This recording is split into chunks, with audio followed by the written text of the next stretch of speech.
अखण्डमण्डलाकारं व्याप्तं येन चराचरम्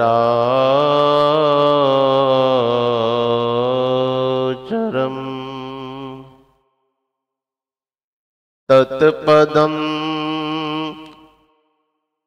दर्शितं येन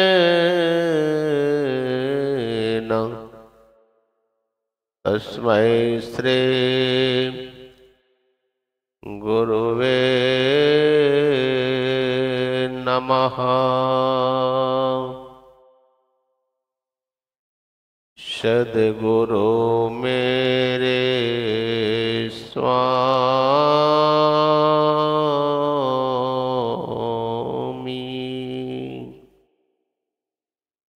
सद्गुरु मेरे स्वामी,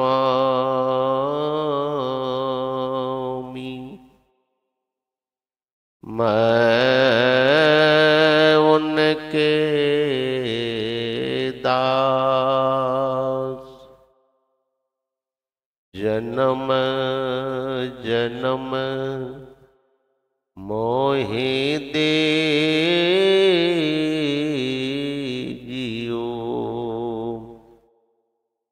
निज चरणन में वास।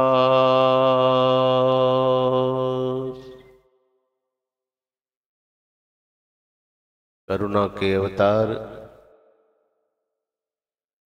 पतित पावन परमाराध्य सद्गुरु महाराज के चरणों में कोटि कोटि नमन। मंच पर विराजमान सभी महापुरुषों को भी मेरा नमन है।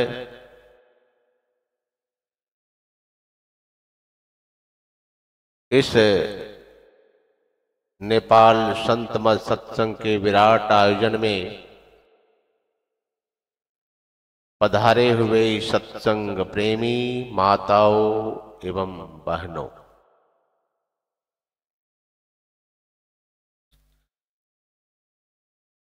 बड़े ही सौभाग्य की बात है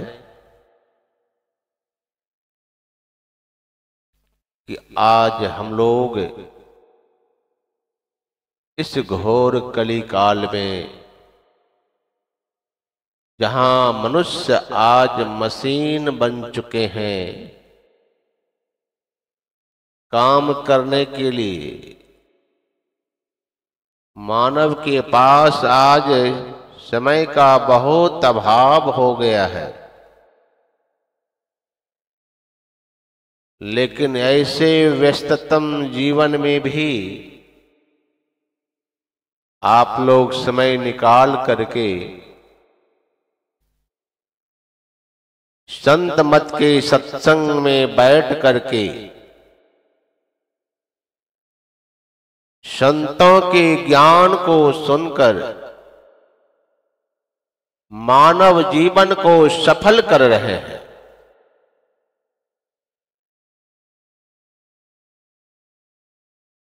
यह मनुष्य शरीर इसलिए मिला है, सत्संग योग के केनोपनिषद का एक मंत्र है, उसमें आया है, इहि चेद वेदी दत्त सत्यमस्ति ना चेदिहा वेदन महते विनष्टि भूतेषु भूतेषु विचित्य धीरा प्रेत्यास्मान् लोकात् मृता भवन्ति। यदि इस जन्म में ब्रह्म को जान लिया तब तो ठीक है, नहीं तो बहुत बड़ी हानि है। हानि क्या होगी? ये मानव तन छूटेगा, अन्य योनियों में हम आप चले जाएंगे। घोड़ा, गधा, कुत्ता, जितने भी प्रकार के आप शरीर देख रहे हैं, कोई भी शरीर में जा सकते हैं। मानव तन छूट जाना, अन्य योनि में चले जाना, यही सबसे बड़ी हानि। और लाभ क्या है? लाभ यही है कि अगर हम मानव तन पाए हैं, मानव तन हम आप को मिला है और शरीर छूट जाए, पुनः मानव का तन मिल जाए, समझिए सबसे बड़ा लाभ आपको जीवन में हाथ। यही सबसे बड़ा लाभ है कि मानव तन से हम जब फिर पुनः मानव तन में आ जाए, तब तो लाभ है। अब मानव तन से कहीं निकल के हम गधा, कुत्ता, अन्य योनि में चले गए, तो यही सबसे बड़ी हानि है। तो बहुत लोग कहते हैं, बाबा आप लोग भी बहुत गप लगाते हैं। गेहूं का फसल लगाता हूं तो गेहूं का फसल आता है। गेहूं का बीज अगर हम डालते हैं खेत में तो गेहूं का फसल आता है।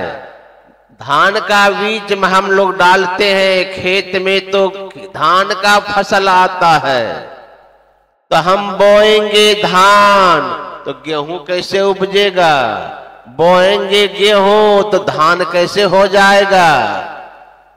जब हम धान का बीज डालते हैं तो धान उपजता है, गेहूं का बीज डालते हैं तो गेहूं उपजता है। उसी तरह मानव मरेगा तो गधा, कुत्ता कैसे बन जाए?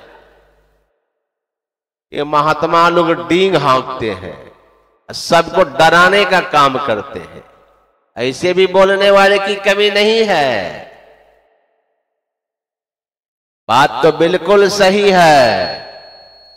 यदि हम आप मनुष्य शरीर में मरेंगे तो मानव ही बनना चाहिए, तो फिर गधा, कुत्ता कैसे बन जाएंगे? प्रश्न तो बिल्कुल अकाट्य है, सत्य है। लेकिन विचारणीय बात यह है कि मनुष्य शरीर में अगर हम आप मनुष्य बन के मर गए तब तो मनुष्य बनेंगे ही, कन्फर्म है। कहीं मनुष्य शरीर में आप गधा, कुत्ता बन के मर गए तब आप मानव नहीं बनेंगे, तभी गधा, कुत्ता बनेंगे।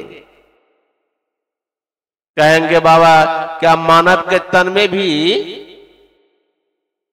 गधा, कुत्ता बन के कोई लोग जीता है? बिल्कुल।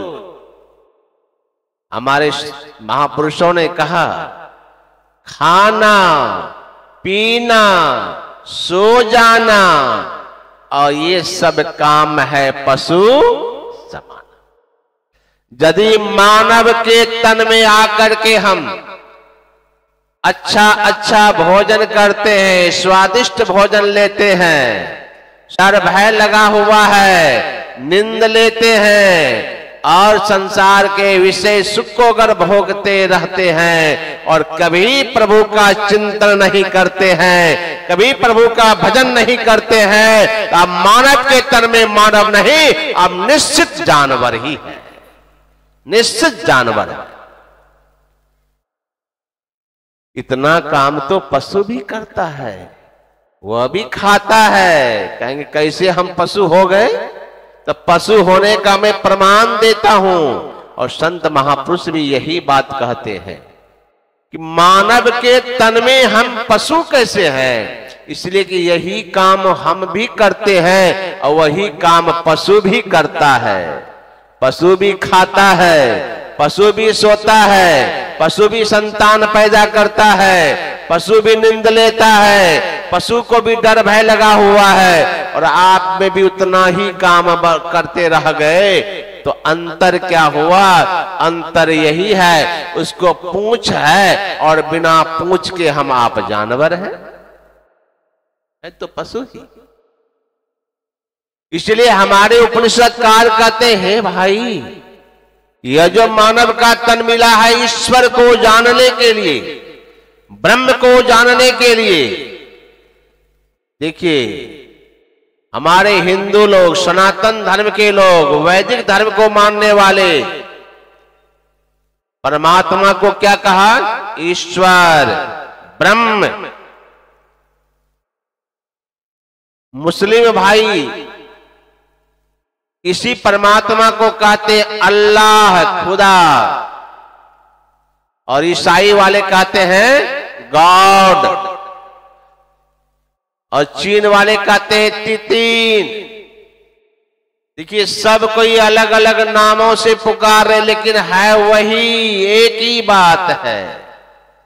वही परमात्मा को जानना है, वही ब्रह्म को जानना है। ब्रह्म कहिए या परमात्मा कह लीजिए, भाषा अंतर है, भाव में अंतर नहीं। तो हमारे उपनिषदकार कहते हैं कि यदि ब्रह्म को जान लिया तब तो ठीक है, तब तो चिंता करने की कोई बात नहीं। लेकिन नहीं जाना तो गड़बड़ी तो है। ऐसे ब्रह्म का ज्ञान कहां जाके करें? और ऐसा ब्रह्म है कैसा, इसको भी तो जानना पड़ेगा। इतना तो जान लिए कि मानव तन मिला है ईश्वर को जानने के लिए, ब्रह्म को जानने के लिए, लेकिन वो ब्रह्म है कैसा, वह ईश्वर है कैसा, उसके बारे में भी ठीक ठीक ज्ञान होना चाहिए कि वह ईश्वर है कैसा, वह ब्रह्म है कैसा। तभी हम लोग सुन रहे थे गोस्वामी तुलसीदास जी महाराज की वाणी को। हमारे बाबा भी सुना रहे थे वह कैसा है ब्रह्म, वह ईश्वर कैसा है। तो गोस्वामी तुलसीदास जी महाराज कहते हैं, निर्मल निराकार निर्मोहा नित्य निरंजन सुख संदोहा।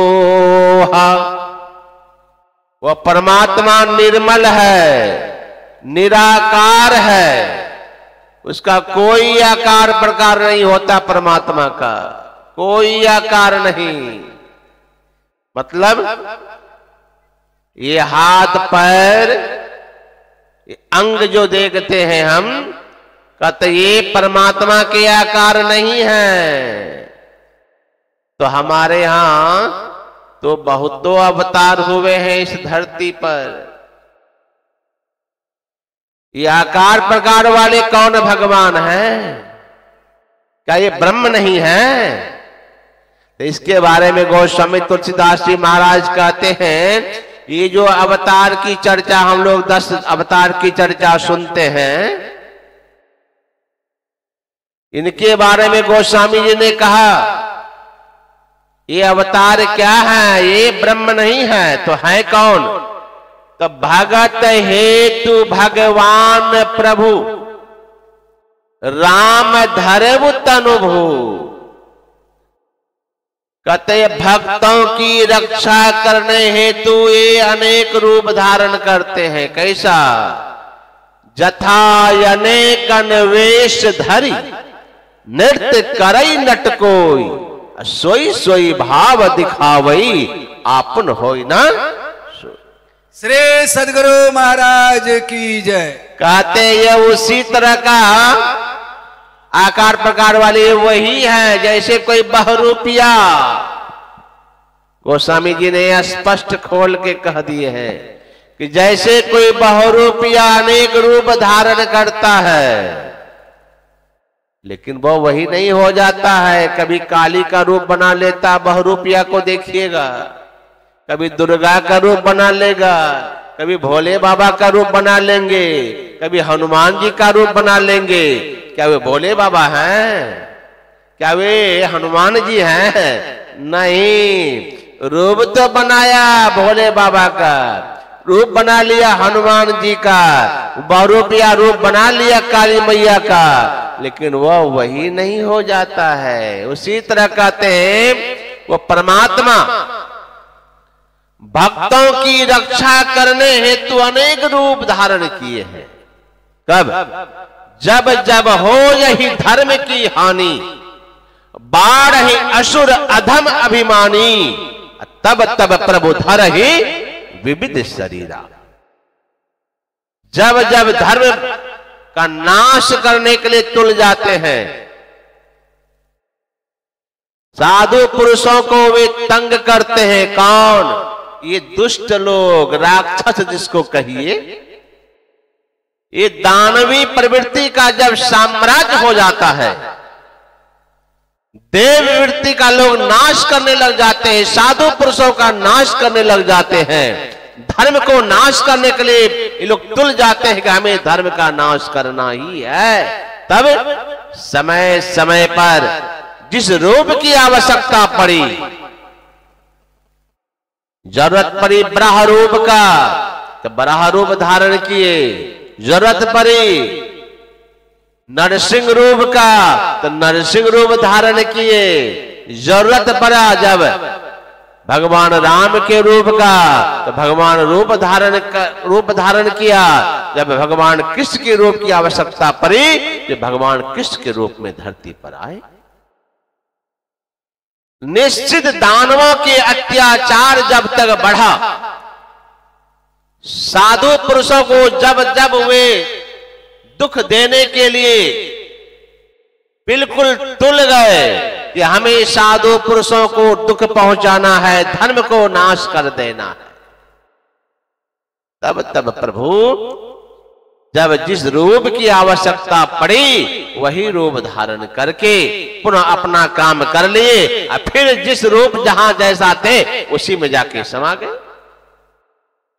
तो हमारे महापुरुष लोग कहते हैं कि परमात्मा असल में वह निराकार है, उसका कोई आकार प्रकार नहीं होता है। जैसे नीर आकार, नीर कहते हैं पानी को, पानी का कोई आकार नहीं होता। पानी को आप बोतल में रख दीजिए वहां भी समा जाएगा, पानी को पाइप में रख दीजिए वहां भी समा जाएगा, पानी को आप गिलास में रख दीजिए वहां भी अट जाएगा। और इंजेक्शन वाला जो निडल होता है इतना पतला, वहां भी पानी समा जाता है। तो पानी का कोई रूप नहीं, कोई रूप नहीं होता है। जिस तरह पानी का कोई रूप नहीं होता है, उसी तरह परमात्मा का भी कोई रूप नहीं, बिल्कुल निराकार। लेकिन वही पानी को भी हम लोग कभी कभी रूप में देखते हैं। कब? जब वह बर्फ का रूप ले लेता है। बर्फ क्या है? असल में तत्व रूप में वह पानी ही तो है, कुछ नहीं है। बर्फ पानी ही पानी है, लेकिन वह बर्फ का आकार लेता है। तो जैसा कैसा आकार आप कभी देखे होंगे कि चौक उसका चतुर्भुज, कभी गोल कभी चतुर्भुज, ये कैसे बन जाता है? अरे पानी को आप जिस पात्र में रख करके जमा देंगे फ्रीजर में, वो वैसा ही आकार बन जाता है। कटोरे में रख दीजिए कटोरा जैसा बन जाएगा, गिलास में रख दीजिए गिलास जैसा बन जाएगा, बोतल में रख दीजिए बोतल जैसा बर्फ बन जाएगा। देखिए आकार कोई नहीं था, लेकिन आकार धारण किया कैसा? जैसा पात्र। उसी तरह से हमारे परमात्मा जो ब्रह्म है उसका कोई आकार नहीं, लेकिन आकार प्रकार जो आप देखते हैं हमारे यहां, वह भक्तों के अनुरूप वह आकार धारण करते हैं। जैसे भगवान राम के ही रूप को ले लीजिए, भगवान राम के रूप को देख लीजिए। मनुष्य शत्रुपा ने 23,000 वर्षों तक तप किया, आकाशवाणी हुई कि वरदान मांगो, वरदान मांगो। तो मनुष्य शत्रुपा ने कहा, प्रभु मैं आपको इन आंखों से देखना चाहता हूं। इतनी लंबी तपस्या के बाद भी अगर आपका दर्शन ही नहीं हुआ तो तपस्या करके क्या फायदा। प्रभु आप हम पर प्रसन्न है तो दर्शन दे दीजिए। आकाशवाणी हुई कि देखो जी, मेरा तो कोई रूप नहीं है, मैं निराकार हूं, लेकिन तुम हमें देखना चाहते हो तो बताओ कि तुम किस रूप में देखना चाहते हो। रूप तो तुमको ही देना पड़ेगा। मनु सप्तरूपा ने कहा कि जो रूप आप शिव जी के मन में बसते हैं, जो रूप से आप काकभूषुंडी जी के मन में निवास करते हैं, हे प्रभु हमें अगर दर्शन ही देना है, वही शिव जी के मन में जो रूप बसा हुआ है, काकभूषुंडी जी के मन में जो रूप बसा हुआ आपका, वही रूप आपका हमें दर्शन दे दीजिए। श्री सदगुरु महाराज की जय। तो ये दोनों के मन में कौन सा रूप धारण किए हुए हैं, बसे हुए किस रूप से? तो चतुर्भुजी रूप में। अब देखिए रूप नहीं है, रूप किसने दिया? भक्त ने दिया। भक्त उसी रूप में देखना चाहते हैं तो भगवान उसी रूप में प्रकट हो गए सामने। और सामने जब प्रकट हो गए तो मनु सप्तरूपा दोनों निहारने लगे, प्रभु को निहारने लगे। कहा कि निहारते रहोगे कि कुछ बोलोगे भी? कहा प्रभु बहुत दिन तक तपस्या के, पहले आपको देख तो लो जी भर के। कहा अच्छा ठीक है, पहले अच्छी तरह से हमको देख ही लो, दर्शन तो कर लो। कहा आपका पहले दर्शन कर लो, जी भर के दर्शन कर लो, इसके बाद तो फिर मांगना ही मांगना है। पहले जी भर के दर्शन किया।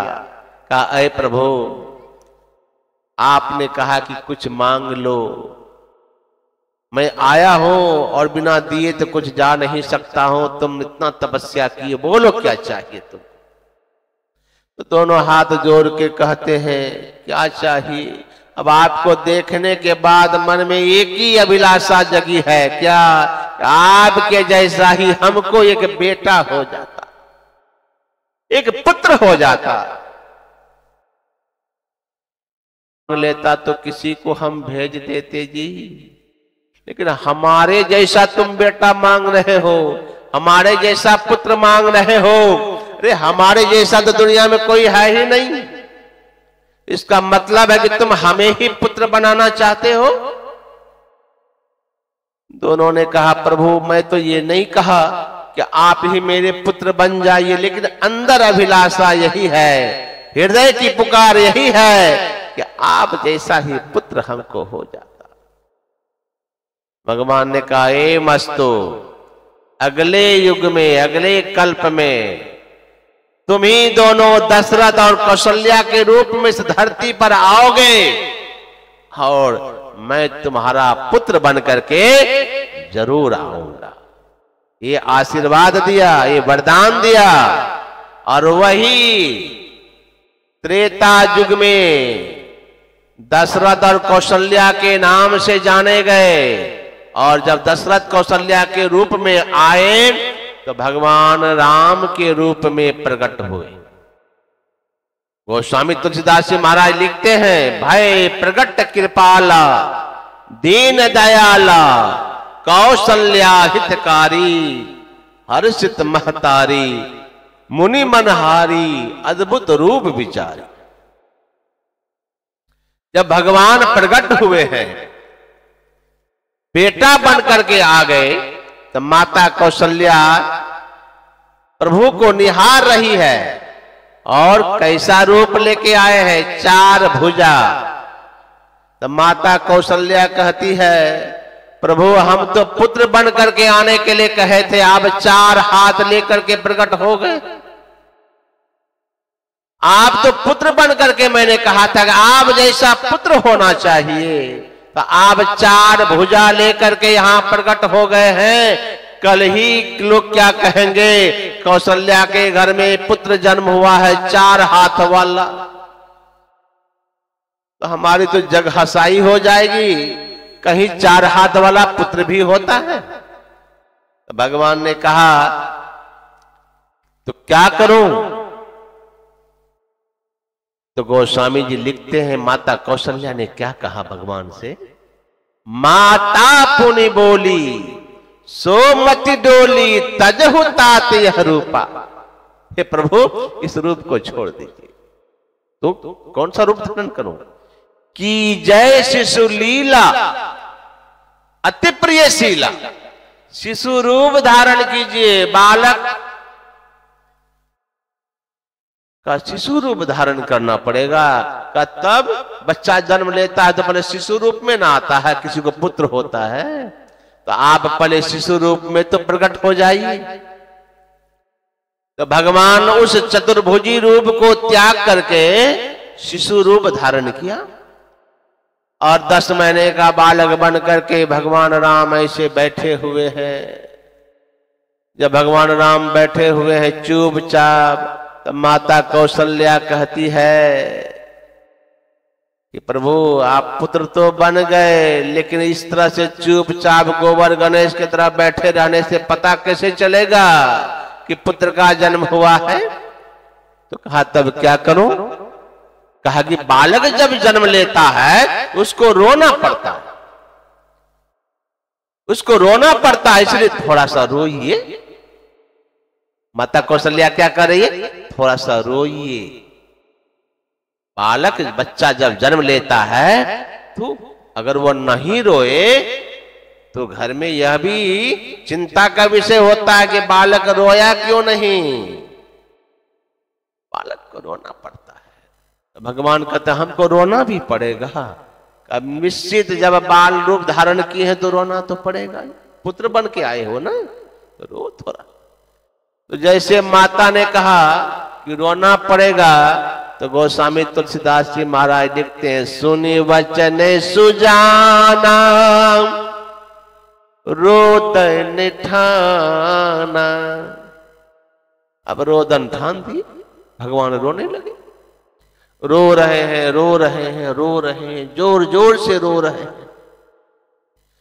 अब रोते हुए देखा जो जोर जोर से, माता कौशल्या ने कहा प्रभु हम तो थोड़ा सा रोने के लिए कहे थे, इतना जोर जोर से रोते जा रहे हो। तो भगवान राम ने क्या कहा, मैया हम तो रोने का अभ्यास कर रहे हैं। तुमने कहा ना रोने के लिए, तो मैं सोचा कि जब रोना ही है तो थोड़ा अच्छी तरह से रो लूं और रोने का अभ्यास भी कर लूं। तो माता कौशल्या ने कहा कि क्या जरूरत पड़ गई अभ्यास करने का, तुम अभी से क्यों अभ्यास कर रहे हो? तो भगवान ने क्या कहा, बालक के रूप में ही भगवान क्या कह रहे हैं, मैया अपना रोना होता तो थोड़ा सा रो लेता फिर चुप हो जाता, लेकिन हमको अपना ही रोना नहीं रोना है, आगे चल करके सभी भक्तों का रोना तो हमें ही रोना पड़ेगा। श्री सद्गुरु महाराज की जय। सभी भक्तों का रोना तो हम ही को रोना पड़ेगा, इसलिए मैं अभी से रोने का अभ्यास कर रहा हूं। अब भगवान रोए कि नहीं रोए? भक्तों का रोना मिटाने के लिए अपना रोना कबूल कर लिए, रोए भगवान। कब रोए? जब मां सीता का हरण हुआ है और भगवान राम रो रहे हैं, हाय सीता, हाय सीता, हाय सीता, रो रहे हैं। जब भगवान को रोते हुए देखा तो नारद जी को देख करके बड़ी पीड़ा हुई। आहा, आज प्रभु हमारे कारण ही रो रहे हैं, मेरे ही कारण आज भगवान रो रहे हैं। अगर मैं आज भगवान को शाप नहीं दिया होता, आज भगवान को रोना नहीं पड़ता। आज मैं भगवान से पूछूंगा कि तब मैं विवाह चाह हूं किन्हा, यही कारण प्रभु करई न दिन। हे प्रभु हम तो विवाह करने जा रहे थे, लेकिन आपने हमको विवाह करने नहीं दिया, आपने कर लिया जिससे हम करना चाहते थे उससे आप ही कर लिए थे। और आप जब कर लिए तो तब तो हमको गुस्सा आया, तब तो हम आपको श्राप दिए। आज मैं भगवान से पूछूंगा कारण क्या है कि आप हमको विवाह करने नहीं दिए। तो नारद जी आए भगवान के पास, भगवान से कहा प्रभु आप कारण आप रो रहे। प्रभु मैं पूछना चाहता हूं, मैं जब विवाह करना चाह रहा था तो आप हमको विवाह करने क्यों नहीं दिए। तो भगवान ने कहा देखो नारद, तुम्हारा नाम है नारद। नारद का बहुत अर्थ होता है। एक अर्थ होता है वह जिसके मुंह में दांत नहीं, मतलब दुधमुहा बालक। तो हम इतने बड़े हो गए, इतने बड़े ज्ञानी, इतना लंबे चौड़े, तो हम दुधमुहा बालक हो गए। का बिल्कुल। का कैसे प्रभु। का अरे दुधमुहा बालक जो होता है ना, उसको कोई ज्ञान नहीं होता है कि क्या मैं करूं ना करूं, उसको कोई विवेक नहीं होता। छोटा बालक, दुधमुहा बालक मतलब छोटा बालक, दूध पीने वाला बालक। वो देखो सब सर पे भी उसके सामने आ जाए तो बालक पकड़ लेगा, मुट्ठी से नहीं पकड़ लेगा। अग्नि को भी पकड़ लेगा, उसको ज्ञान नहीं है। दुधमुहा बालक को, अग्नि को हम पकड़ेंगे तो हमारा हाथ जलेगा, सर्प को पकड़ लेंगे तो हमको डंक मार देगा। वो दुधमुहा बालक को पता नहीं है वो, लेकिन सामने अगर उसका आ जाए तो बालक छट से मुट्ठी में पकड़ लेगा, खिलौना समझ कर। उसको लगेगा कि अभी खिलौने। ठीक तुम्हारी वही दशा, तुम भी दुधमुहा बालक हो। तुमको ज्ञान था कि तुम किन से विवाह करने जा रहा था, किन से तुम ही बताओ। कहा कि मैं तो विश्व मोहिनी से विवाह करना चाहता था। कहा विश्व मोहिनी से। इतना तो तुमको ज्ञान है कि हम विश्व मोहिनी से विवाह करने जा रहे थे। अच्छा एक बात बताओ नारद, तुम तो बड़े ज्ञानी हो। कहा तो हम बहुत बड़े ज्ञानी हैं। तो विश्व मोहिनी का अर्थ क्या होता है। कहा जो विश्व को मोहित कर ले वही है विश्व मोहिनी। कहा वो कौन है जो पूरे विश्व को मोहित कर लेती है। कहा वह तो आपकी माया, वह आपकी माया है प्रभु। कहा मेरी माया है, वह है विश्व मोहिनी, उसी को कहते हैं विश्व मोहिनी, वह मेरी माया। अच्छा मैं कौन हूं। तो आप तो मायापति हैं।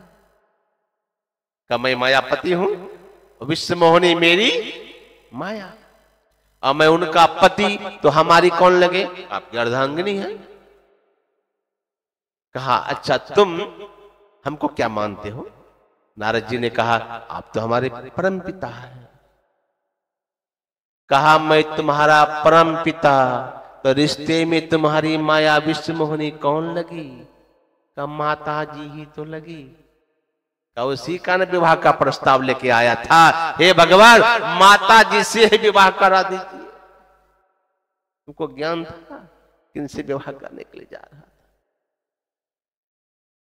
अरे तुमको ज्ञान नहीं था नारद। फिर एक बात और सुन लो, यह जो मैंने रोने का जो, यह मैंने अपने ऊपर रोना कबूल कर लिया, सिर्फ तुम्हारे कारण नहीं, तुम्हारे जैसे बहुत सारे भक्तों का रोना मैंने मिटाया इस रोने में। कहा कैसे प्रभु। कहा देखो जब मैं चित्रकूट में था उस समय भी बहुत सारे भक्तों का रोना था। क्या रोना था। कहा वहां सत्संग होता था, साधु महात्मा बैठे रहते थे, सब लोग आते थे, बाबा जी सब भी आते थे, बहुत श्रोतागण भी आते थे। उस श्रोता में हमारे साधु संत भी आते थे। चित्रकूट में सत्संग चलता था, बड़ा आनंद आता था। लेकिन उसी में कुछ महात्मा लोग ने क्या देखा, हमारे बगल में जो बैठी थी जानकी सीता जी, उनको देख करके कुछ महात्मा के मन में हुआ कि जब भगवान ने शादी की है तो हम लोग बिना ब्याह का काहे रहेंगे, हम लोग भी विवाह कर लो। तो सब महात्मा के मन में हुआ जब भगवान शादी कर लिए हैं तो हम लोग भी शादी कर ले।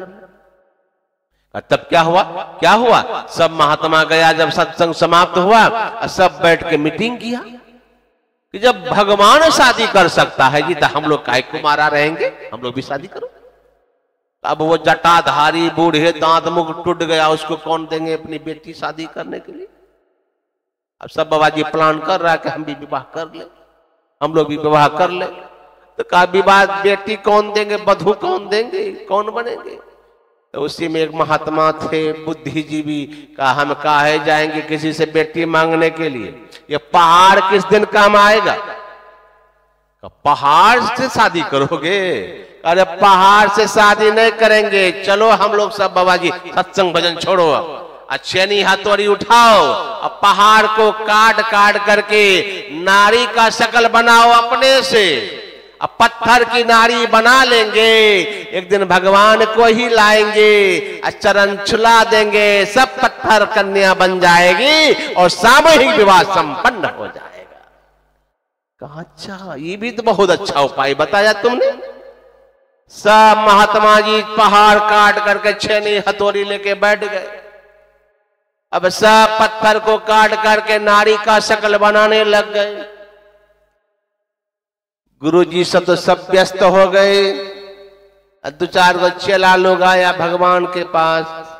भगवान देखते हैं कि आजकल महात्मा लोग सत्संग भजन क्यों छोड़ दिया भाई, इसको तो सत्संग भजन करना चाहिए। ये लोग कहाँ व्यस्त हो गया, इन लोग तो कोई खेती बाड़ी तो है नहीं, ये सब तो कुटिया बना के लंगोटी धारी बाबा जी सब, इनको क्या जरूरत, कौन सा काम पड़ गया जो सत्संग छोड़ दिया, जो सत्संग भजन नहीं कर रहा है, कभी आ नहीं रहा कितना रोज से। तो चार चेला आया, करे तुम्हारे गुरुजी सब आजकल सत्संग में नहीं आ रहे। कहा हमारे गुरुजी क्या कहिएगा प्रभु, हमारे गुरुजी सब व्यस्त है, और तुम्हारे गुरुजी को कौन काम आ गया? क्या कहे प्रभु, आपके चरण में बैठ के सत्संग भजन सुन रहे थे, आनंद ले रहे थे सत्संग से। अब माता सीता को देख करके सबके मन में प्रेरणा हो गई कि जब भगवान ने शादी किए तो हम भी क्यों नहीं करें, कुमारा क्यों रहे। क्या हुआ, सब पहाड़ काट करके छेनी हथौड़ी लेके नारी का शक्ल बनाने में लग गया है, और एक दिन आपको ले जाएगा। आपके चरण में तो जादू है कि पत्थर को छू देते हो तो नारी बन जाती है, और आपको ले जाएंगे आपके चरण धूलि से सबको नारी बनाएंगे, और सब महात्मा सामूहिक विवाह संपन्न करेगा। भगवान सोचे हे भगवान, ये तो बड़ा गड़बड़ प्रेरणा ले लिया, जन्मों जन्मों का तपस्या किया हुआ, सब बेचारे सब कहां चले जाएंगे, मोह माया में फंस जाएगा सब। कितना बढ़िया विरक्त जीवन जी रहा था, जहां साधन भजन कर रहा था, अभी माया में फंसने जा रहा। ऐसा बहुत दिनों का तपस्या सब नष्ट हो जाएगा इनका। तो सोचा भगवान ने सोचा अब इनको तो छोड़ाना पड़ेगा, इस माया से निकालना पड़ेगा, इतना दिन का तपस्या दिन का चला जाएगा। तो भगवान ने कहा कि देखो नारद, तब मैंने योजना बना, और सीता जी से कहा देखो जी, सीता हरण के बहुत योजना में एक योजना हमारी यह भी थी। हमने जानकी जी से कहा देखो मैं तुम्हारा हरण करवाऊंगा, और जब तुम्हारा हरण हो जाएगा तो हम रोएंगे, और जब हम रोएंगे तो हमारे रोने को देख करके महात्मा जी का अकल खुलेगा। क्या खुलेगा? जब भगवान रो रहे तो हम आप नहीं रोएंगे। तो भगवान ने वही लीला की, सीता हरण करवाए, और जोर जोर से भगवान रोने लगे, हाय सीता हाय सीता। वो महात्मा सब जो छेनी हथौड़ी लेकर के जो मूर्ति बना रहे थे, नारी का शकल, सबने कहा कि भाई क्या हो गया, भगवान रो क्यों रहे हैं? तो चेला ने कहा क्यों रो रहे हैं? सीता जी का हरण हो गया इसीलिए रो रहे हैं। क्यों रोएंगे? पत्नी का हरण होगा तो रोएंगे नहीं। सीता जी का हरण हो गया, कहा इसलिए रो रहे हैं? कहा शादी करने के बाद रोना भी पड़ता है। कहा जब भगवान रो रहे हैं तो तुम कौन खेत का मूली है? सब बाबाजी छेनी हथौड़ी फेंका, हे भगवान शादी नहीं करेंगे, बिना शादी का ठीक है। जब सब महात्मा छेनी हथौड़ी फेंक करके आए भगवान के पास, और भगवान को जब रोते हुए देखा, सब महात्मा जी को आते देखा, कहा प्रभु अब हम लोग भी शादी नहीं करेंगे। भगवान मन ही मन बहुत खुश हुए, चलो मेरा रोना भी सफल हो गया। श्री सदगुरु महाराज की जय। नारद, मैंने सोचा कि मेरे रोने से हजारों महात्माओं का रोना मिट गया। तो मेरा यह रोना भी सार्थक हो गया। आज वही बात कह रहे हैं भगवान राम, मैया अपना रोना होता तो थोड़ा सा रो लेता, लेकिन आगे चल करके सभी भक्तों का रोना तो हम ही को रोना पड़ेगा। तो मैं ये दिखलाना चाह रहा था कि परमात्मा जो ब्रह्म ईश्वर है वे है निराकार, लेकिन आकार धारण किए हैं कब? जैसा कैसा? जैसा भक्तों का भाव। जिस भाव से आप भगवान को भजेंगे वही भाव को परमात्मा स्वीकार कर लेंगे।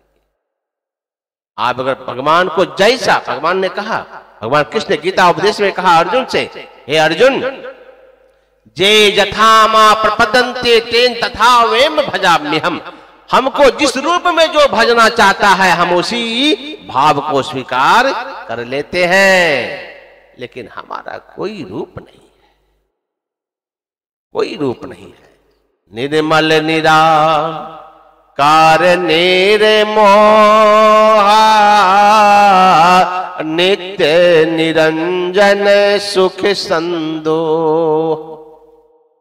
प्रकृति पार प्रभु सब उर्वासी, ब्रह्म निरीह विरजय विनाशी। ये है परमात्मा। तो फिर इसको कहां जाके खोजें, कहां मिलेंगे? ये कहां है? साहब साहब क्या करे, साहब तेरे पास। कहते सब जगह है और सब जगह होते हुए हम आपके पास में भी हैं। अंग संग हर वक्त रहता, प्रकट हो आता नहीं। वो हमेशा आपके आस पास ही है परमात्मा, वो उनसे कहीं खाली नहीं, कहीं बाहर जाने की जरूरत नहीं है। इसलिए गुरुदेव ने कहा खोजो पंथी पंथ तेरे घट भीतरे, तू अरो तेरो पीब भी घट ही भीतरे। अंदर में चले, अंदर में कैसे चलेंगे?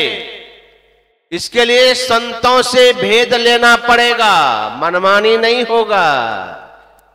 कहां जाके सीखना पड़ेगा? तो संतों के पास अंदर में चलेंगे। बाहर जाने से परमात्मा नहीं मिलने वाला है। क्यों बाबा, अंदर ही क्यों मिलेंगे, बाहर क्यों नहीं मिलेंगे? जब बाहर भी है तो बाहर में हमको भगवान क्यों नहीं मिलेंगे? तो गुरु महाराज ने कहा बाहर भरमी हो नहीं प्रभु पाई हो।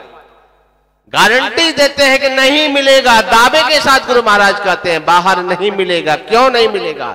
बाहर जहां भी जाओगे आप इसी इंद्रियों के माध्यम से ज्ञान होगा, और वह परमात्मा इंद्रियातीत है, इंद्रियों के पकड़ में आने वाला नहीं।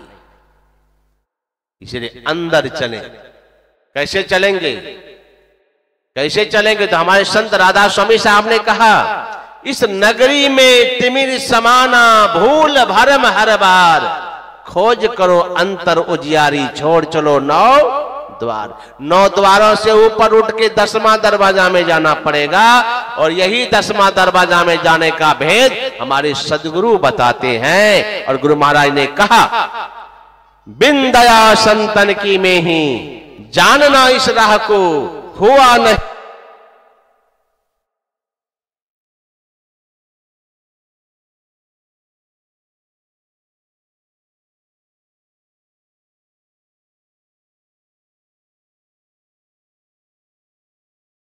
तो महाराज की बिन दया संतन की में ही जानना इस राह को हुआ नहीं, होता नहीं, हो नहारा है नहीं। बिना संतों की दया यह होने वाला नहीं है। ये भाई यह काम, यही जो ब्रह्म परमात्मा को जानने वाला जो काम है समय रहते कर लीजिए। समय जब बीत जाएगा तो पछताने से कुछ मिलने वाला नहीं है। इसलिए किसी भक्त ने बड़ा सुंदर गाया, समय बड़ा बलवान रे पगले, समय बड़ा बलवान रे,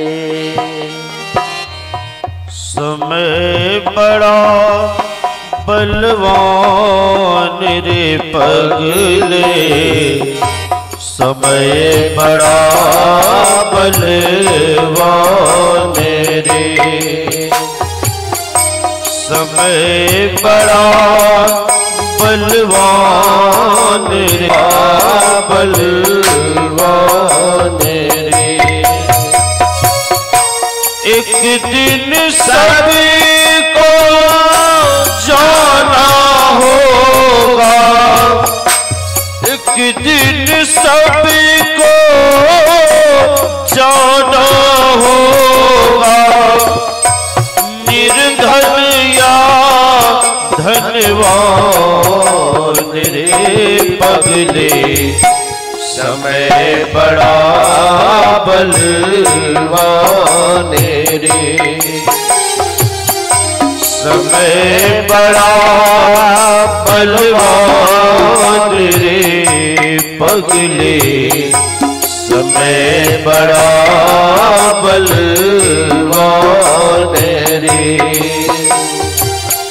समय बड़ा बलवान रे पगले, समय बड़ा बलवान रे।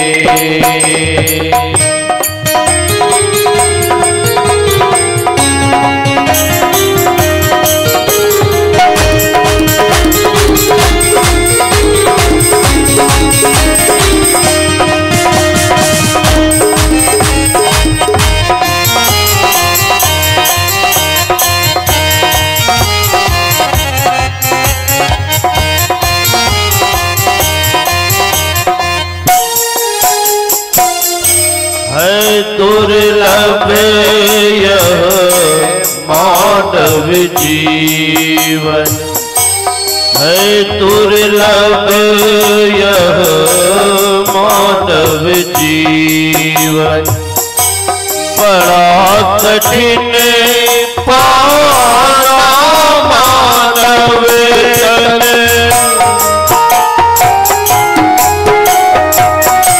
है दुर्लभ यह मानव जीवन, बड़ा कठिन पाना मानव तन, बड़ा कठिन पाना मानव तन, पता किस पर धर बैठेगा, पता किस पर धर बैठेगा, मूर्ख रुख पहचान रे पगले, समय बड़ा बलवान रे,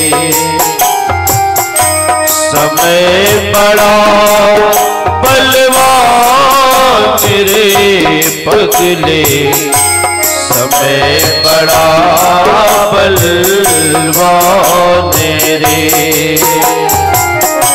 समय बड़ा बलवान रे।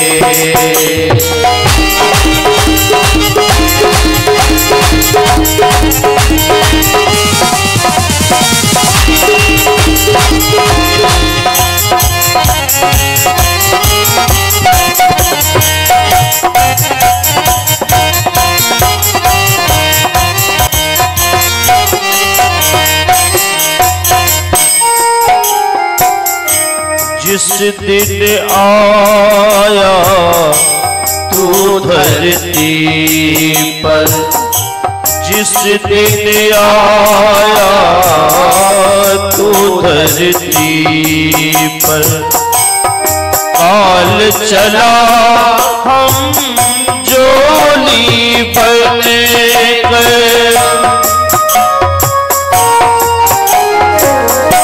जिस दिन आया तू धरती पर, जिस दिन आया तू धरती पर, काल चला हम जोली बन कर, काल चला हम जोली बन कर, पता न किस पल धर बैठेगा, पता न किस पल धर बैठेगा, मूर्ख रुख पहचान रे पगले, समय बड़ा बलवान रे, समय बड़ा बलवान रे पगले, समय बड़ा बलवान रे, समय बड़ा बलवान रे पगले, समय बड़ा बलवान रे।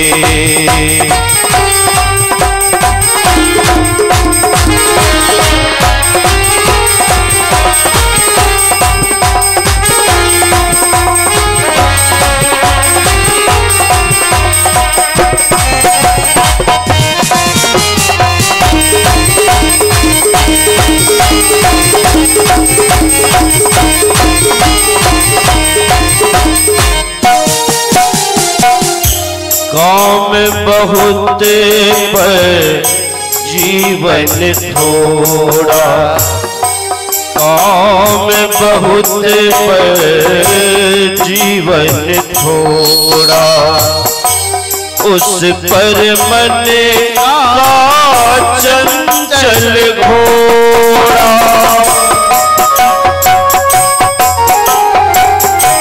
काम बहुत पर जीवन थोड़ा, काम बहुत पर जीवन थोड़ा, उस पर मन का चंचल घोड़ा, उस पर मन का चंचल घोड़ा, रुक जा प्राणी काले प्रभु का, रुक जा प्राणी काले प्रभु का, सुंदर प्यारा नाम रे पगले, समय बड़ा बलवान रे,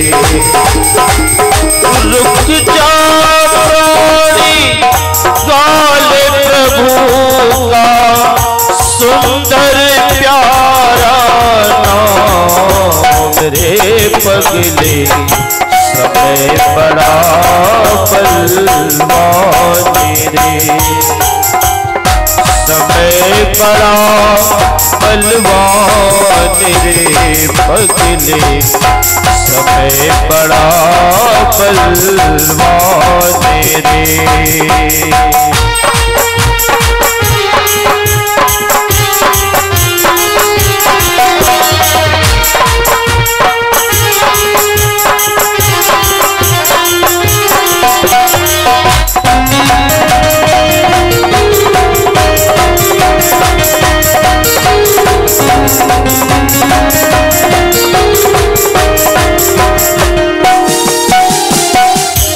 जब चलने का पल आएगा, जब चलने का पल आएगा, कोई रोक नहीं पाएगा, जब चलने का पल आएगा, कोई रोक नहीं पाएगा, कोई रोक नहीं पाएगा,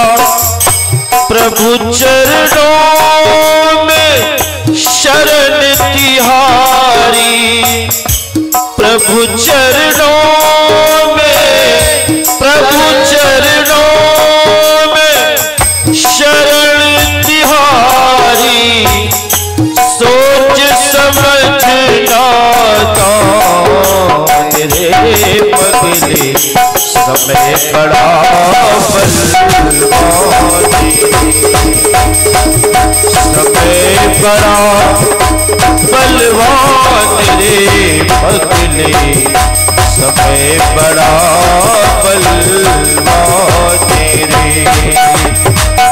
समय बड़ा बलवान रे पगले समय बड़ा बलवान रे। एक दिन सबको जाना होगा, एक दिन सबको जाना होगा, निर्धन या धनवान रे पगले समय बड़ा बलवान रे, समय बड़ा बलवान रे पगले समय बड़ा बलवान रे, समय बड़ा बलवान रे पगले समय बड़ा बलवान रे, समय बड़ा बलवान रे, समय बड़ा बलवान रे। हमारे गुरु महाराज भी कहते हैं, समय गया फिरता नहीं, झट ही करो निज काम, जो बीता सो बीतिया अब हो कहो गुरु, संत मता बिनु गति नहीं, सुनो सकल दे कान, जो चाहो उद्धार को तो बनो संत संतान।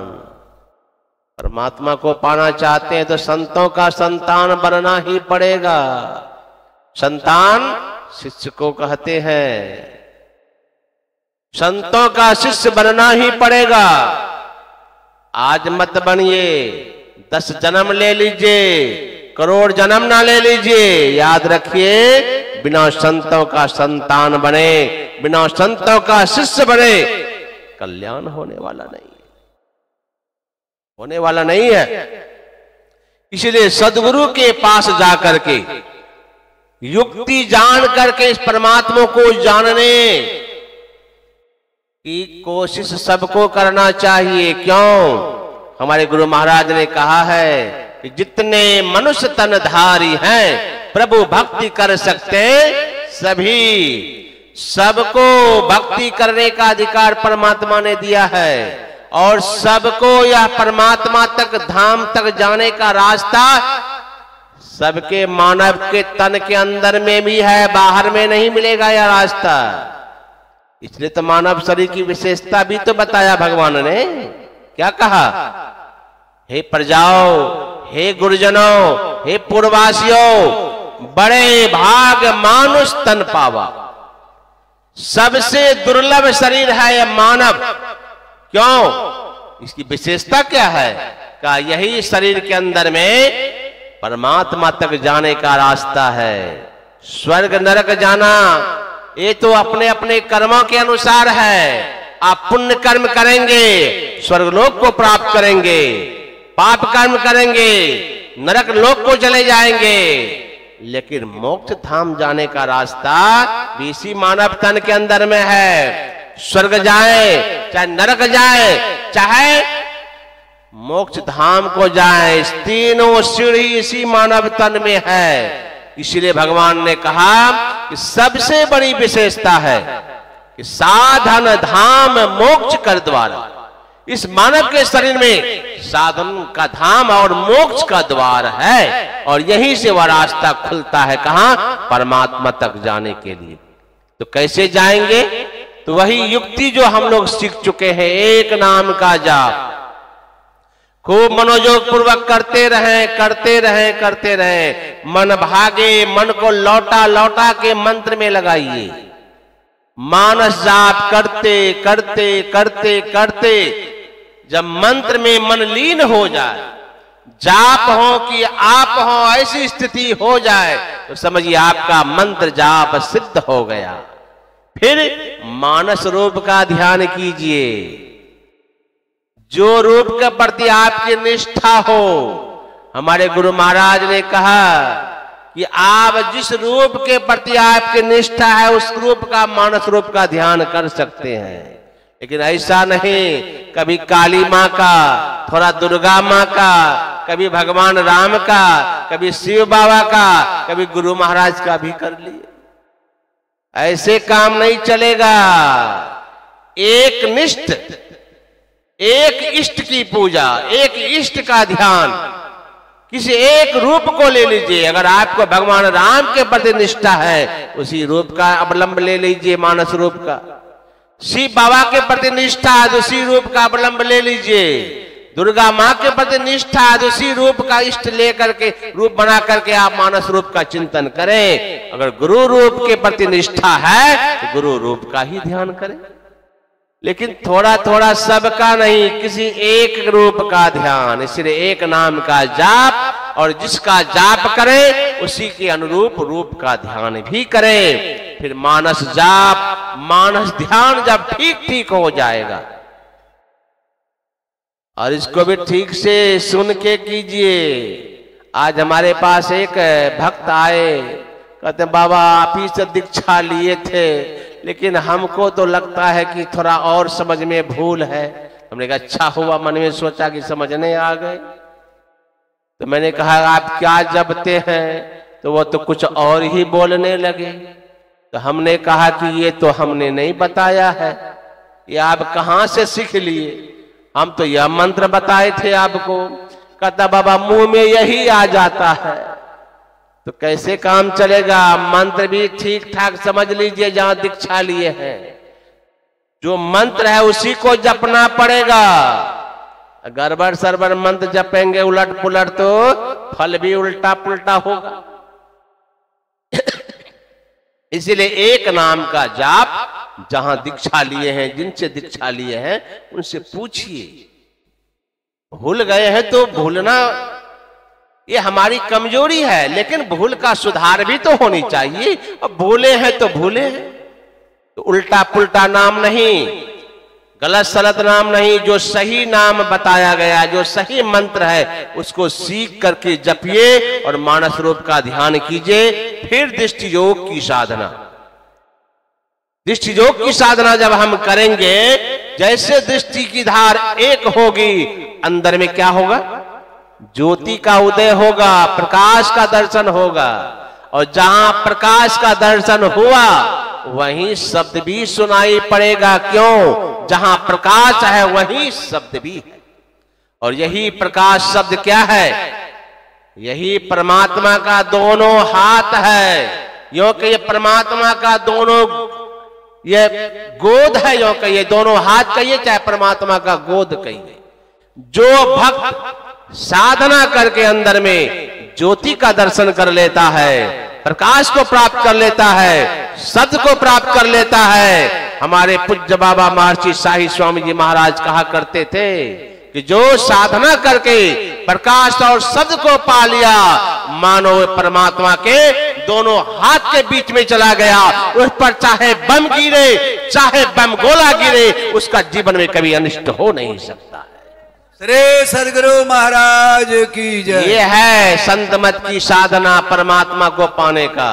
हमारे गुरु महाराज ने हम लोगों को प्रत्येक दिन पाठ में दिए हैं क्या? मानस जाप, कैसे भक्ति करनी चाहिए, किन माध्यम से? तो मानस जाप, मानस ध्यान, दृष्टि साधन और श्रद्ध सब योग द्वारा सर्वेश्वर की भक्ति करके अंधकार प्रकाश सब तीनों आवरण से पार हो जाइए। साधन विशेष के द्वारा, बोलने से सिर्फ कहने से काम नहीं चलने वाला का, साधना करना पड़ेगा। और साधन करने के लिए एक आसन पर बैठने का अभ्यास कीजिए, बहुत देर तक बैठने का अभ्यास कीजिए। जब तक आसन पर बिना हिले डोले बहुत लंबे समय तक नहीं बैठेंगे तब तक अनुभूति नहीं होगी। हमारे पूज्य बाबा महर्षि शाही स्वामी जी महाराज के पास बाबा शाही धाम दानापुर में एक भक्त आए और कहा कि बाबा बहुत दिन से ध्यान करते हैं, कुछ दिखाई नहीं पड़ता है। तो पूज्य बाबा ने पूछा कि कितना देर बैठते हो? कहा बाबा किसी तरह से आधा घंटा बैठ जाते हैं, लेकिन वो अभी बहुत दिक्कत से। तो पूज्य बाबा ने कहा कि इससे काम चलने वाला नहीं है महाराज, और लंबे समय तक बैठिए। हमारे गुरु महाराज ने भी कहा कि एक आसन पर बहुत देर तक बैठने का अभ्यास कीजिए। यहां तो सत्संग में भी उठ बैठ करने लगते हैं, तो ध्यान में क्या हाल होगा। इतना बढ़िया भजन रस में भजन होता है, प्रवचन होता है, आंख खुला है, सब हाथ पैर खुला है, तब तो छटपट छटपट करते हैं। और जहां सब बांध के बैठे हैं वहां कितना छटपटी अंदर में होता हो। इसलिए बैठने का अभ्यास सत्संग में क्यों बैठाया जाता है 3 घंटे तक। अरे आपको सत्संग में बैठने की आदत पड़ जाएगी तो ध्यान में भी आप बैठ सकते हैं। इसे गुरु महाराज ने कहा सत्संग नित्य और ध्यान नित्य। जो सत्संग नित्य करेगा, जो सत्संग से प्रेम करेगा, जिसको सत्संग के प्रति लगाव होगा, वही व्यक्ति ध्यान में भी आगे बढ़ सकता है। और बिना ध्यान का शांति मिलने वाला नहीं है महाराज। सारे संसार का वैभव ना आप जमा कर लीजिए, आज लोग कर रहे हैं संसार में, ना जाने क्या क्या कर रहे हैं, लेकिन पूछिए तो शांति मिली? कहेगा नहीं बाबा, बहुत कुछ कर लिए लेकिन शांति नहीं मिली। फिर शांति मिलने के लिए कहां जाएं? तो बाबा जी के ही पास आते हैं। हमारे पूज्य बाबा कहा करते थे बराबर, महर्षि साई स्वामी जी महाराज, आप लोग जितने भी यहाँ पंडाल में बैठे हैं सबके पास घर है, मकान है, जगह है, जमीन है, बैंक बैलेंस है। हमारे पूज्य बाबा कहते थे फिर हमारे पास आप लोग क्यों आए हैं, यहाँ बैठ करके क्यों बैठे हैं? इसलिए कितना होते हुए भी आपको शांति नहीं मिली। आपको लगता है चलो बाबा के शरण में बैठेंगे, कहीं कोई नुक्सा दे दिए बाबा तो हमें वह शांति, जिस शांति की खोज है वह शांति जरूर प्राप्त हो जाएगी। यही नुक्सा पाने के लिए आते हैं। इसके पास आते हैं जिसको ना खाने का ठिकाना है, ना रहने का ठिकाना है, ना घर है, ना द्वार है। पूज्य बाबा कहते थे कितना बढ़िया अच्छा घर में रहते हैं, सब आपका बनाया हुआ है। कितना अच्छा कपड़ा पहनते हैं, सब आपका दिया हुआ है। फिर भी आप साधु संतों के पास क्यों आते हैं? इसलिए कि शांति की खोज, शांति की खोज हम कर रहे हैं, और वह शांति मिलेगी परमात्मा की प्राप्ति में। शांति रूप सर्वेश्वर जानो, उस परमात्मा का जब तक ज्ञान नहीं होगा तब तक परमात्मा को प्राप्त नहीं करेंगे, ईश्वर को प्राप्त नहीं करेंगे, ब्रह्म को प्राप्त नहीं करेंगे।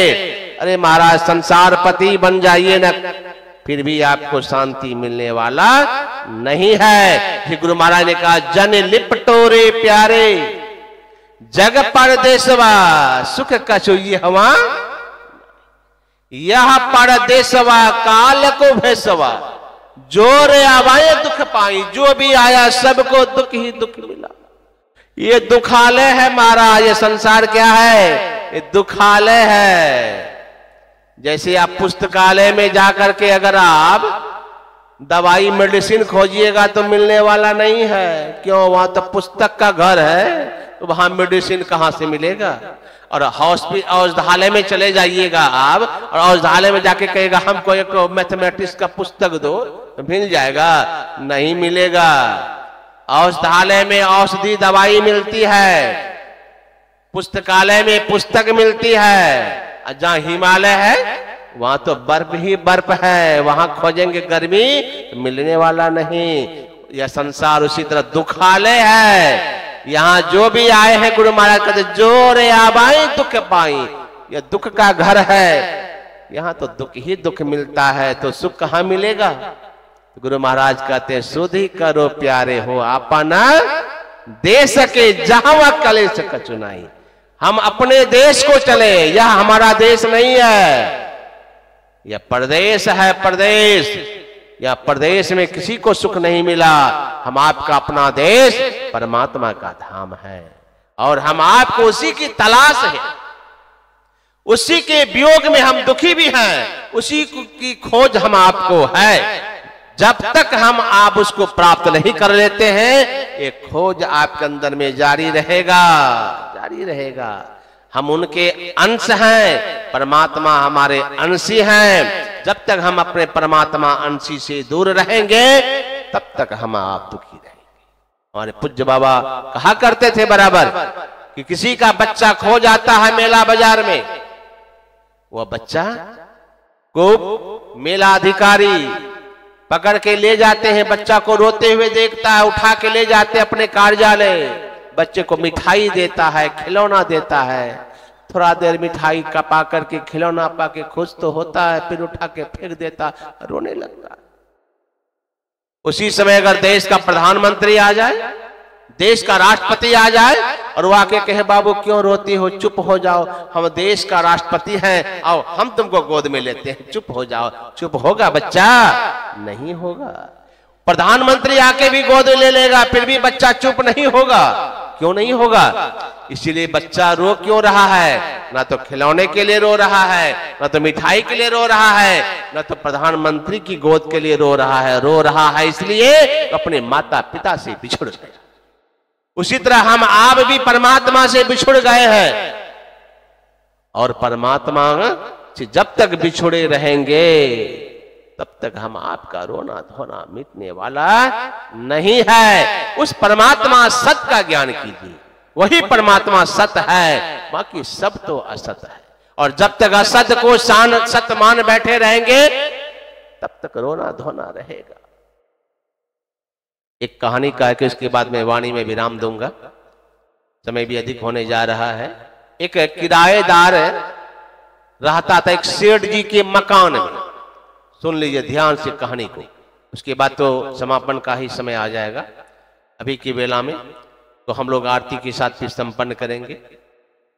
तो इस कहानी को ध्यान से सुनिए। एक किराएदार रहा करता था सेठ जी के मकान में और वह किराएदार अपना काम करता था। एक दिन क्या हुआ, उन्होंने अपने पत्नी को एक सोने का हार ला के दिया। कौन? किराएदार। तो जो अपनी पत्नी को सोने का हार ला के दिया, 10,000 का हार, उसकी पत्नी बड़ी खुश हुई, चले गए वही सेठानी के पास, मकान मालकिन के पास दिखाने के लिए। देखिए ना, हमको पतिदेव ला के दिए है 10,000 का सोने का हार। सेठानी देख ली, लेकिन देख तो लिया, लेकिन अंदर में उनका तो एकदम ईर्ष्या से जल उठा कि हम मकान मालकिन, हमारा गला सूना, ये हमारे मकान के किराए में रहने वाले गले में 10,000 का हार। कहा बहुत अच्छा है, ले जाओ। चली गई किराएदार की पत्नी। और शाम को जब सेठ जी आए घर तो सेठानी कहती है अपने सेठ जी से कि आप इतना कमाते हैं, हमको कुछ देते हैं? कहा अरे सब तो तुम्हारा ही है, सब तो तुम्हारे लिए ही तो कर रहा हूं। कहा सब हमारे लिए कर रहे, लेकिन हमको क्या देते हैं? आज तक कुछ दिए? देखिए, अपने मकान में किराए पर रहने वाला, मकान के किराए पर रहने वाला किराएदार अपने पत्नी को 10,000 का सोने का हार ला के दिया, आज तक हमको कुछ ला के दिए? सेठ जी कहते हैं उसको लगता है कि कहीं से लॉटरी लगा होगा किसी चीज का, या कोई इनकम आ गया होगा तो दे दिया होगा। अपना तो हाथ बड़ा खाली चल रहा है, अभी कहां से ला के दे? अरे जब अपना भी होगा, कारोबार अच्छा चलेगा, तो हम तुमको 10 क्या 20,000 का हार ला के देंगे। अब सेठानी मानने वाली नहीं, कहने लगी कि अगर हार ला के हमको नहीं दीजिएगा तो हम जहर खा के मर जाएंगे। अब सेठ जी तो सोचने लगे कि तो बड़ा दुख का पहाड़ आ गया। अच्छा एक काम करो, थोड़ा मोहलत तो दो, 2-4 दिन का कोई व्यवस्था करके देंगे। ठीक है, 2-4 दिन के अंदर हमको ला के दीजिए, और 2-4 दिन के अंदर नहीं दीजिएगा तो हम जहर खा के मर जाएंगे। सेठ जी रात को सोए, सुबह गए दुकान में, बैठ के सोचने लगे 2-4 दिन के मोहलत में कहां से ला के दे। बड़ी चिंता में बैठे थे, तब तक उनका एक मित्र आया। मित्र ने कहा सेठ जी से, सेठ जी आप इतना चिंता में क्यों हैं? क्या कहें, हमारे ऊपर तो दुख का पहाड़ गिर गया। का क्या हुआ? तो हमारे मकान में किराएदार रहता है, उन्होंने अपने पत्नी को 10,000 का हार ला के दिया। अब हमारी सेठानी कहेगी हमको भी दीजिए, हमारा कारोबार बहुत मंदा चल रहा, कर्ज में हम डूबे हुए, कहां से हम 10,000 का हार ला के दें। मित्र ने कहा इसीलिए आप चिंता में हैं, हम आपको उपाय बता देते हैं। कहा मित्र कोई उपाय बताओ। कहा सेठ जी एक काम कीजिए, चले जाइए बाजार। का बाजार जाके क्या होगा, हार खरीदेंगे, पैसा कहां से आएगा। पहले सुन तो लीजिए, अरे आपकी पत्नी कोई जौहरी थोड़े है जो जाने की असली है कि नकली है। 50 रुपया में नकली हार रोल्ड गोल्ड का मिल जाता है। अब 50 रुपया में नकली हार खरीद लीजिए, खूब बढ़िया से पैकिंग करवा लीजिए, घर में पहले से तेज रोशनी लगा दीजिएगा, चक चक बॉल करे एकदम। और वही नकली हार ले जाके कहिएगा पगली 10,000 का 20,000 का हार है, कोई जौहरी है जो पहचानेगा असली है कि नकली। कह दीजिएगा, पहनेंगे नहीं, कहीं संभाल के रख देंगे। क्या पहनेगी तो पानी लगेगा तो डिस्कलर होगा तो पकड़े जाइएगा। का ठीक कहते हैं मित्र। तत्काल तो बला टल गया, गया बाजार 50 रुपये का हार ले लिया रोल गोल्ड का। रोल गोल्ड मतलब जो गोल्ड है नहीं, गोल्ड जैसा रोल करे उसी को कहते हैं गोल्ड, रोल गोल्ड। रोल कर रहा है गोल्ड जैसा, लेकिन गोल्ड है नहीं वो, उसी को कहते हैं रोल गोल्ड। तो लेके आ गए 50 रुपया का हार बढ़िया से। सेठानी तो इंतजार कर रही है, आएंगे तब पूछेंगे। 3-4 दिन तो हो गया। लाए पगली 20,000 का हार लेके आए। सेठानी तो खुश हो गई, हार खोल के दिया। नकली माल तो ज्यादा ना चक चक करता है, तो जैसे बल्ब के सामने खोला तो हाथ चकाचक। कहता देखो सेठानी पहनना नहीं, इसको संभाल के रखो गोदरेज में, कभी पार्टी उटी में जाओगे तब पहनना। सेठानी कहती काहे के लिए पहनेंगे, 20,000 का हार पहना जाता है, अरे अलमारी में रख देंगे, हाँ संभाल के रखना। सेठ जी भी सोचा बला टल गया। अब सेठानी वही 50 रुपया का हार 20,000 समझ के गोदरेज में सोचा रख देंगे। और उसी के बगल में एक छोटा सा नौकर था, वो भी खड़ा खड़ा देख रहा था। वो सोच रहा कि सेठ जी तो हार लाए हैं 20,000 का, सेठानी को दिए हैं, अब मौका लगेगा तो हम ही लेके भाग जाएंगे, लेते रहना तुम पार्टी में जाते रहना। यह मन ही मन विचार कर रहा है। अब मौका लगे तब तो। सेठानी भी खुश, सेठ का भी बला टल गया, सेठ भी अपना कारोबार में चले गए। अब हार गोदरेज में बंद। अब नौकर भी तलाश में है कि कब हार निकालेगा, हम लेके भागे 20,000 का। एक दिन सेठानी को जाना था बगल में किसी सहेली के यहाँ, तो वही सोचा कि आज हार निकाल करके पहनूंगी और जाऊंगी बगल में पड़ोस में सहेली के यहाँ पार्टी में। हार निकाल के गोदरेज से पलंग में रख दिए, गए होंगे बाथरूम मुंह हाथ धोने के लिए। उधर गए, इधर नौकर देखा गया हार तो निकाल के रखा हुआ है, लेकिन 9-2-11 हार लेके नौकर भाग गया। अब सेठानी जैसे बाथरूम से मुंह हाथ धो करके आती है, तो देखते पलंग पर जो हार रखा था वह भी गायब, और जो नौकर था वह भी समझ गया यही नौकर लेके भागा। अब सेठानी तो बेहोश होके वहीं गिर गई, रोने लगी, माथा पटक पटक के सब लुट गया, सब लुट गया। छाती पीटे, माथा ठोके, सब पड़ोस के लोग आए, क्या हुआ क्या हुआ, सब कुछ लुट गया। ये नौकर 20,000 का हार लेके भाग गए। तुरंत सेठ जी को खबर किया, सेठ जी दौड़े दौड़े दुकान बंद करके आए, आइए जल्दी, क्या हुआ। का हार लेके गया नौकर, भाग गए। अब सेठ जी आए। अब जैसे सेठ जी घर आते, सेठानी तो खूब रो रहे, सेठ जी का पैर पकड़ के, सब लुट गया, सब लुट गया। सेठानी रो रही है, सेठ जी हंस रहे। सेठ जी हंस रहे, सेठानी रो रही है। कागा अब हंस रहे हैं, सब लुट गया, अब हंस रहे हैं। अरे पगली मत रो, ऐसा हार तभी तुमको हम 50 लाख कहा, एक हार तो दे नहीं रहे थे, अब 50 हार देने के लिए तैयार है। अरे पगली वो 20,000 का हार नहीं था, वो तो नकली हार रोल गोल्ड 50 रुपये का था। जैसे कहा कि 50 रुपये का हार था, तो सेठानी का 50 के लिए हम रो रहे थे। सेठानी का भी रोना धोना समाप्त हो गया, चुप हो गई। मैं कहानी को ये कहने का मतलब, सेठानी का रोना धोना कब तक था? जब तक उसको सत्य का ज्ञान, देखिए कहानी तो है साधारण लेकिन रहस्य भरा हुआ है। सेठानी कब तक रो रही थी? जब तक उसको यह पता नहीं था कि यह हार नकली है और नकली को ही असली मान बैठा था, तब तक वो रो रही थी। और रोना कब छूटा? जब असल का ज्ञान हो गया, सत्य का ज्ञान हो गया। उसी तरह इस असत्य संसार को जब तक हम सत्य मान बैठेंगे तब तक हम आपको रोना धोना रहेगा। और जिस दिन सत्य स्वरूपी परमात्मा सत्य का ज्ञान हो जाएगा, उसी दिन हम आपका रोना धोना सदा के लिए समाप्त हो जाएगा। श्री सदगुरु महाराज की जय। उसी दिन समाप्त हो जाएगा। ऐसे सत्य परमात्मा का ज्ञान करना है, जिसके बारे में हम लोग सुन रहे थे। भगवान राम ने वाल्मीकि मुनि से पूछा है कि मैं कहां रहूं, मुझे रहने का स्थान बताइए।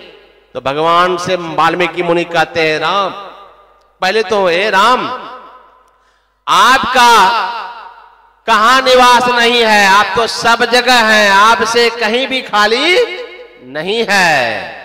और आपका जो स्वरूप है वह भी कैसा है, कहने योग्य नहीं है। राम स्वरूप तुम्हार वचन अगोचर बुद्धि पर है, यह तो इंद्रियों से ना जानने योग्य है, न इंद्रियों से बखान करने योग्य है।